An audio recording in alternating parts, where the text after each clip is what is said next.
नमस्कार मित्रांनो, मागील व्हिडिओमध्ये आपण अस्तंगत ग्रहांविषयी माहिती घेतली.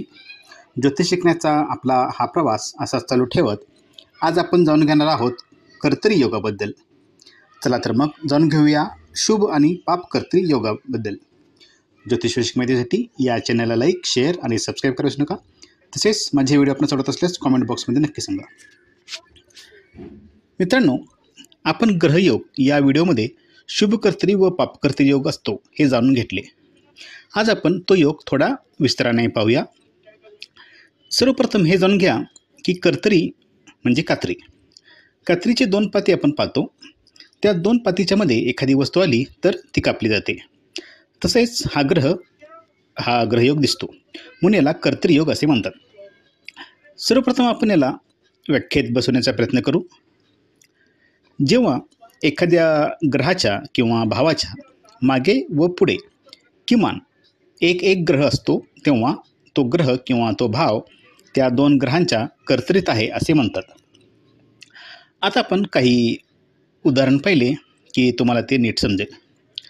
ही पहा कालपुरुषाची कुंडली. यामध्ये समजा चतुर्थात गुरु आहे, सोबतच तृतीयात बुध आणि पंचमात चंद्र आहे. तर गुरुग्रहाच्या मागे बुध व पुढे चंद्र आहे, म्हणजे गुरुग्रह बुधाच्या व चंद्राच्या कात्रीत असल्यासारखा दिसतो. म्हणून याला ज्योतिषशास्त्रीय भाषेत गुरुग्रह बुध व चंद्राच्या कर्तरी योगात आहे असे म्हणतात. आपण अजून एक उदाहरण घेऊ.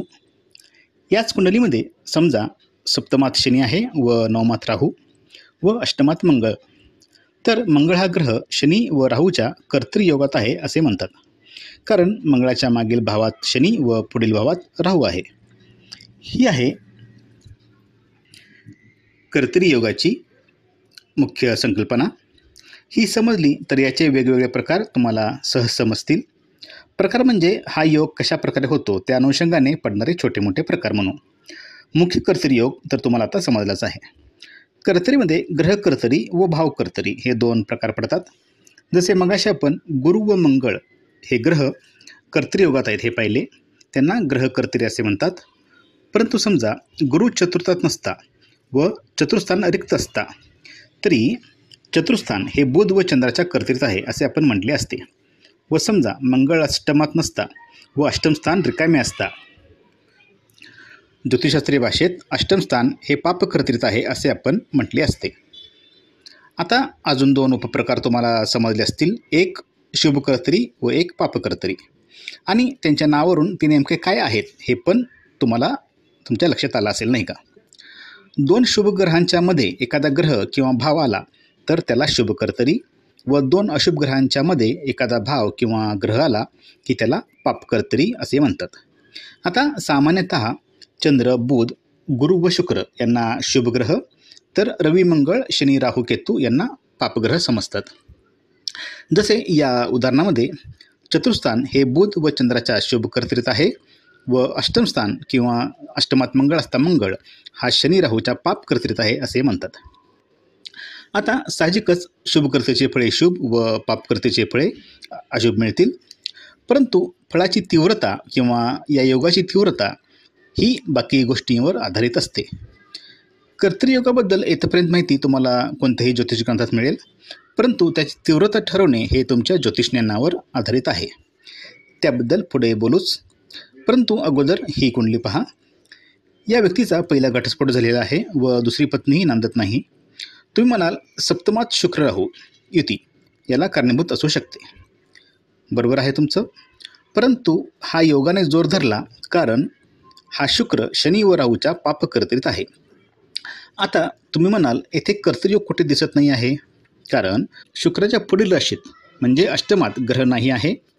परंतु मी अस्तग्रहांच्या व्हिडिओमध्ये सांगितल्याप्रमाणे तुम्हाला अंशात्मक पाहणे झाले नाही तर तुम्ही त्या अमुक ज्योतिषाच्या यादीत जाऊन बसाल.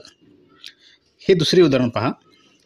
हा कुंडलीधारक म्हणतो मला अमुक ज्योतिषाने सांगितले आहे की तुझा शुक्र रवी मंगळाच्या पाप कर्तरीत आहे, त्यामुळे नोकरीमध्ये तुला त्रास होईल. परंतु मित्रांनो, तुम्ही ज्योतिषशास्त्र नीट समजून घेतले नाहीत तर तुम्ही त्या अमुक ज्योतिषाच्या यादीत जाऊन बसाल. या जातकाला व्यवसायात अगदी उत्तम फायदा होत आहे, उत्तम प्रकारे व्यवसाय चालू आहे. कारण रवी व मंगळाच्या पापकर्तरीत जरी हा योग दिसत असला तरी शुक्राला हा फारसा अपायकारक नाही, कारण रवी हा लग्नेश आहे व मंगळ नवमेश. आता ह्या कुंडल्या पहा. ह्या कुंडल्यामध्ये गुरुग्रह शनी मंगळाच्या पापकर्तेत सापडला आहे, हे मान्य. परंतु अ कुंडलीमध्ये गुरु नीच आहे, तर ब कुंडलीमध्ये गुरु उच्च होत आहे. त्यामुळे ब कुंडलीधारकाला अडचणीने का होईना, उशिरा का होईना, त्रासाने का होईना चतुर्थाचे शुभफळ मिळेल. तर अ कुंडलीमध्ये परिस्थिती भीषण आहे, हे चटकन समजले पाहिजे. अजून एक महत्त्वाचे, या कर्तृयोगाचे अजून आपण 4 उपप्रकार म्हणू शकतो. जसे मागील ग्रह सरळ व पुढील ग्रह पण सरळ, मागील ग्रह सरळ पुढील ग्रह वक्री, मागील ग्रह वक्री पुढील ग्रह सरळ, मागील ग्रह वक्री आणि पुढील ग्रह वक्री. यापैकी 2 नंबरचा प्रकार असता कर्तृयोग जोरदार समजावा. कर्त्रीचे मागील पाते पुढे येत आहे व पुढील पाते मागे येत असता, म्हणजे पुढील ग्रह वक्री होऊन मागे येत असता, तो जोरदार योग समजावा.